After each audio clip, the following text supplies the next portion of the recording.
বন্ধুরা, মনে এক বিষম চিন্তা, একটা না অনেকগুলো বিষম চিন্তা চলে এলো।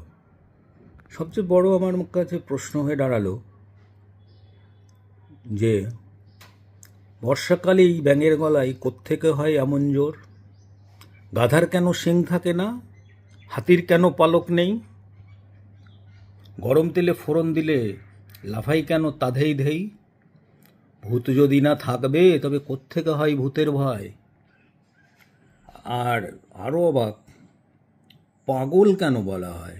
পাগল, যাদের মাথায় গোল থাকে তাদেরকে পাগল? গোলমালটা মাথায়, অথচ বলা হচ্ছে গোলটা পায়।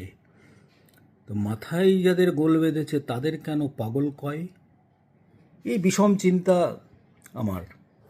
তবে এই চিন্তা আমার নয়, এই চিন্তা বিখ্যাত সাহিত্যিক উপেন্দ্রকিশোর রায়চৌধুরীর সুযোগ্য সন্তান সুকুমার রায়ের।